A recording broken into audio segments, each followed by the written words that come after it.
Shalom, Bapak Ibu Saudara yang terkasih dalam Tuhan.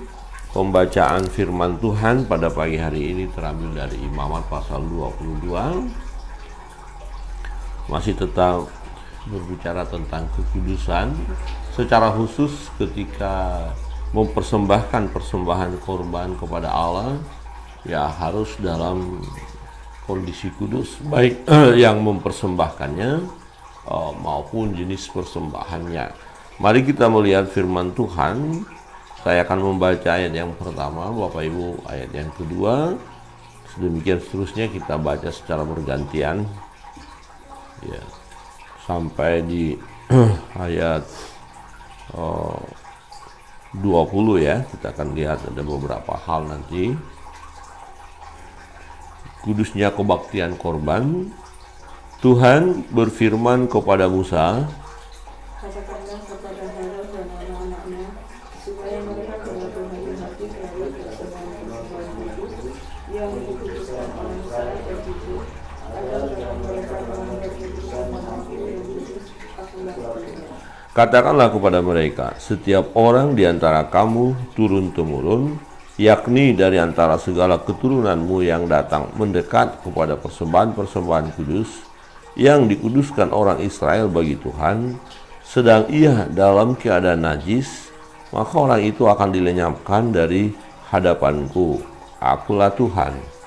Seorang dari keturunan yang sakit usia atau yang mengeluarkan darah, janganlah memakan persembahan kudus sebelum ia menjadi tahir. Dan orang yang kena kepada sesuatu yang najis karena orang mati atau orang yang tertumpang, Atau orang yang kena kepada seekor binatang yang merayap, yang menajiskan dia, atau kepada salah seorang manusia yang menajiskan dia, dengan kenajisan apapun ia menjadi najis. Orang yang kena kepada yang menjadi najis sampai matahari terbenam. Dan janganlah ia makan dari persembahan kudus sebelum ia membasuh tubuhnya dengan air. Sesudah matahari terbenam barulah ia menjadi tahir, dan sesudah itu bolehlah ia makan dari persembahan-persembahan kudus itu, karena itulah yang menjadi makanannya. Janganlah ia makan bangkai atau sisa mangsa binatang buas, supaya jangan ia menjadi najis karenanya. Akulah Tuhan. Dan mereka harus tetap berpegang pada kewajibannya terhadap aku, supaya dalam hal itu jangan mereka mendatangkan dosa kepada dirinya dan mati oleh karenanya, karena mereka telah melanggar kekudusan kewajiban itu. Akulah Tuhan yang menguduskan mereka.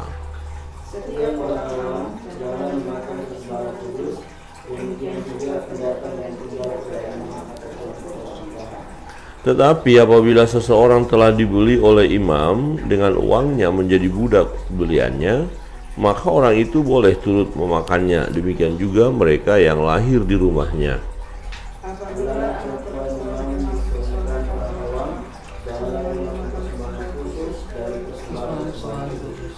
Tetapi apabila perempuan itu menjadi janda atau diceraikan dan ia tidak mempunyai anak dan telah kembali ke rumah ayahnya seperti waktu ia masih gadis, maka ia boleh makan dari makanan ayahnya. Tetapi setiap orang awam janganlah memakannya. apabila seseorang Orang persembahan kudus, ia harus memberi gantinya pada imam dengan menambah seperti itu. Janganlah para imam melanggar kekudusan persembahan-persembahan kudus orang Israel yang telah dikhususkan bagi Tuhan. Karena dengan demikian mereka mendatangkan kepada orang Israel kesalahan yang harus ditebus apabila mereka memakan persembahan kudus mereka, sebab akulah Tuhan yang menguduskan. Tuhan berfirman kepada Musa, Bicara pada Harun serta anak-anaknya dan kepada semua orang Israel, dan katakan pada mereka, siapapun dari umat Israel dan dari orang asing di antara orang Israel yang mempersembahkan persembahannya, baik berupa sesuatu persembahan nazar maupun berupa sesuatu persembahan sukarela yang hendak dipersembahkan mereka kepada Tuhan sebagai korban pertama. maka supaya Tuhan berkenan akan kamu, haruslah persembahan itu tidak bercela dari lembu jantan, domba, atau kambing bersama-sama. segala yang bercacat badannya janganlah kamu persembahkan, karena dengan itu Tuhan tidak berkenan akan kamu. Amin. Demikian jauh pembacaan firman Tuhan. Dan satu pasal ini kalau kita baca selanjutnya, peraturan-peraturan yang dibuat sedemikian rupa untuk tujuannya adalah bahwa Allah itu kudus, maka tindakan umat dan juga tindakan imam harus kudus.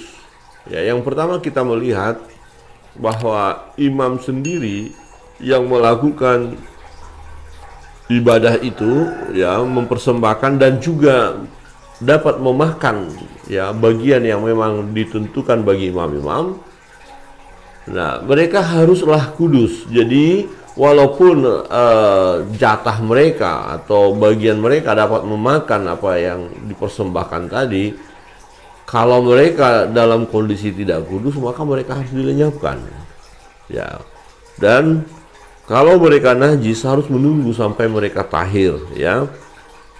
Maka dikatakan, ya, ayat 3, katakanlah kepada mereka, setiap orang di antara kamu turun-temurun, yakni dari segala keturunanmu, yang datang mendekat kepada persembahan-persembahan kudus yang dikuduskan orang Israel bagi Tuhan, sedang ia dalam keadaan najis, maka orang itu akan dilenyapkan dari hadapanku. Akulah Tuhan.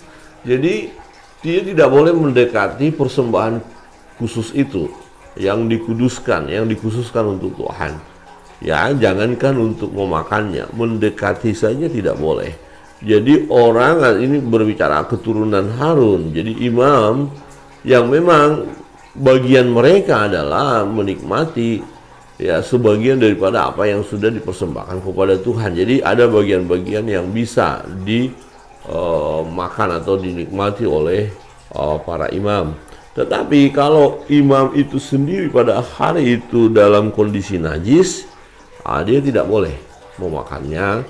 Ya, seorang dari keturunan Harun yang sakit kusta misalnya tidak boleh, yang mengeluarkan lelehan tidak boleh, ya, memakan persembahan, tidak boleh makan persembahan kudus sebelum ia menjadi tahir. Jadi dia tunggu dulu sampai dia tahir. Nah, tahir apa? Kalau orang itu misalnya kena najis, kena binatang, kena bangkai binatang, ya begitu ya, kena bangkai binatang atau kena mayat, nah dia harus menunggu sampai sore hari, kemudian sore baru dia akan mencuci tangannya, ya. Sesudah matahari terbenam, dikatakan ayat 7, sesudah matahari terbenam barulah ia menjadi tahir, dan sesudah itu bolehlah ia makan dan mempersembahkan persembahan kudus, karena itulah yang menjadi makanannya. Ya, jadi imam, ya, tidak boleh sembarangan juga untuk memakan dari sebagian dari persembahan khusus itu, ya, karena kalau dia dalam keadaan tidak kudus atau dalam keadaan najis memakan persembahan itu, maka ini melanggar kekudusan Allah, maka bersalah, mereka akan bersalah dan umat itu pun akan bersalah. Nah, jadi diatur sedemikian rupa, artinya adalah tidak boleh sembarangan, ya, walaupun untuk menikmati berkat Tuhan, ini kan berkat Tuhan bagi imam-imam, tapi untuk menikmati berkat itu haruslah juga mereka dalam keadaan yang dilayakkan Tuhan. Dilayakkan Tuhan artinya apa? Berarti mereka dalam keadaan tidak najis, ya, mereka menikmati dengan keadaan yang bersih sesuai dengan peraturan daripada Allah sendiri. Nah, kemudian kita melihat juga ketika umat mempersembahkan, ditekankan di sana jenis persembahan itu juga harus kudus, ya. Nah, untuk para imam diingatkan di ayat 15, janganlah para imam melanggar kekudusan persembahan-persembahan kudus orang Israel yang telah dikhususkan bagi Tuhan. Ya, karena dengan demikian mereka mendatangkan kepada orang Israel kesalahan yang harus ditebus. Nah, apabila mereka memakan persembahan-persembahan kudus mereka, sebab akulah Tuhan yang menguduskan mereka. Jadi persembahan kudus yang walaupun tadi dikatakan bagian itu untuk para imam, tapi kalau imam, ya, tidak kudus karena melanggar dari peraturan-peraturan yang ada itu, salah satu barangkali dilanggar, atau dia kedapatan dalam keadaan kusta atau kena binatang, bangkai binatang misalnya, maka dia tidak boleh makan. Nah, kalau dia makan itu menjadi ya berdampak kepada umat semua, ya, mendatangkan kepada orang Israel kesalahan yang harus ditebus. Jadi bikin upacara lagi nanti, ya, bikin persembahan yang lebih besar lagi kalau begitu, ya.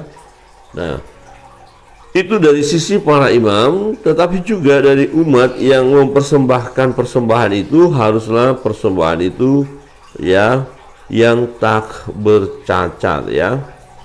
Dikatakan di ayat 18, berbicaralah kepada Harun serta anak-anaknya dan kepada semua orang Israel, ya, dan katakan kepada mereka, siapapun dari umat Israel dan dari orang asing di antara orang Israel yang mempersembahkan persembahannya, baik berupa sesuatu persembahan nazar maupun merupakan sesuatu persembahan sukarela yang hendak dipersembahkan mereka kepada Tuhan sebagai kurban bakaran, maka supaya Tuhan berkenan akan kamu, haruslah persembahan itu tidak bercela dari lembu jantan domba atau kambing. Nah, segala yang bercacat badannya janganlah kamu persembahkan, karena dengan itu Tuhan tidak berkenan akan kamu. Nah, dari persembahan kan akan kelihatan hati, isi hati, ya. Bagaimana mungkin kita berkata, oh hati saya baik, tapi persembahan kita tidak baik, ya. Jadi pentingnya persembahan yang tak bercacat celah, pentingnya persembahan yang terbaik, ya, binatang yang sehat, yang tidak boleh cacat. Nah, itu menunjukkan bagaimana sikap hati, keadaan hati umat, bahwa mereka benar-benar mempersembahkan yang terbaik. Jadi tidak salah-salahnya kita kasih, tangkap saja binatang nggak ada itu, daripada dijual itu nggak laku, dari persembahkan saja. Yang binatang yang kurus itu loh, lembu-lembu yang kurus itu loh, bawa aja, kan toh dibakar. Nggak boleh. Ya, itu dibakar hangus, tetapi itu adalah kepada Tuhan loh. Tuhan tidak layak menerima yang cacat, nah, yang tidak baik. Tuhan hanya layak menerima yang terbaik dari umatnya, ya. Dan prinsipnya tetap sampai sekarang. Ya, makanya dalam satu contoh, seseorang mau ibadah, katakan hari Minggu, kan kita bisa lihat keadaan kesiapannya, sikap hatinya. Nah, ada orang yang mau beribadah, ya hari Sabtu udah dipersiapkan semua, termasuk uang persembahan yang terbaik. Bukan berbicara besar kecilnya, tetapi sesuai dengan kemampuan dia, namun uangnya adalah uang yang layak dipakai. Jangan kita persembahkan ini kita belanja nggak laku, ya udahlah bawa aja ke rumah Tuhan, sudah nggak jelas angka-angkanya, sudah punya, sudah ada yang robek lagi, ya udahlah kasih aja daripada kita nggak ada persembahan. Ya, lebih baik nggak usah persembahan, ya. Jadi ibadah datang ke bait Allah, misalnya ke gereja, daripada kita nggak ada persembahan, udah kasih saja yang uang yang robek-robek itu, nggak boleh. Yang sudah dikucak-kucak itu, ya nggak boleh. Jadi Tuhan melihat hati kita tentunya, ya. Nah, memang ada persembahan, tapi kalau persembahan jenis itu yang tidak layak, suatu ketika Tuhan berkata, yang aku ingini bukan persembahanmu, bukan daging sapi itu yang dibakar itu, walaupun itu adalah satu tuntutan daripada Allah. Nah, artinya apalah artinya lembu tambun kalau hati yang mempersembahkan tidak beres. Jadi yang diinginkan oleh Tuhan adalah hidup kita, ya.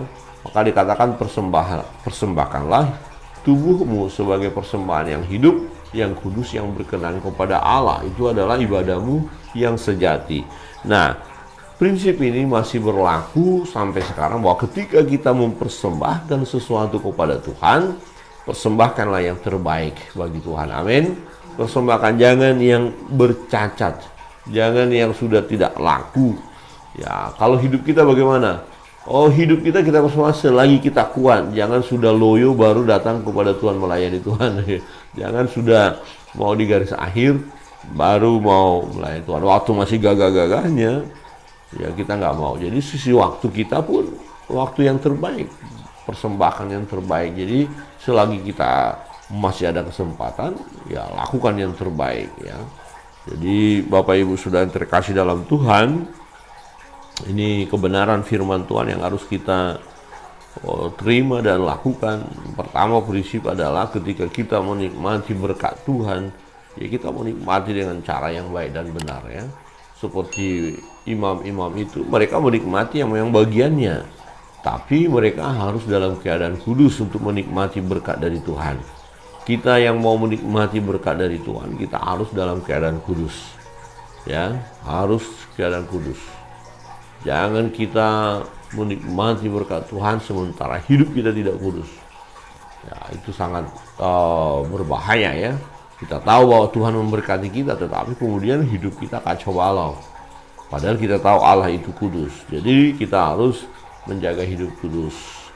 Ketika kita menikmati berkat-berkat Tuhan ini, wah puji Tuhan, itu mengingatkan kita supaya kita hidup berkenan kepadanya, karena berkat-berkat itu dari Tuhan. Dan yang kedua, ketika kita mempersembahkan sesuatu kepada Tuhan, haruslah persembahan itu persembahan yang kudus, yang tak bercacat celah ya.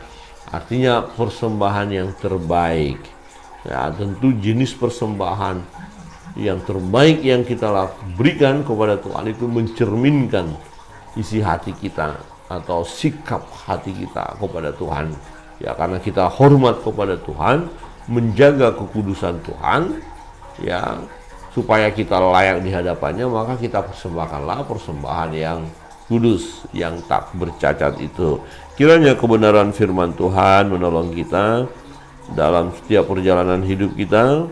Mari kita terus hidup di dalam kebenaran firman Allah. Tuhan Yesus berkati kita. Kita akan masuk dalam doa-doa kita. Apapun yang menjadi beban pergumulan kita bawa kepada Tuhan. Kita naikkan satu pujian.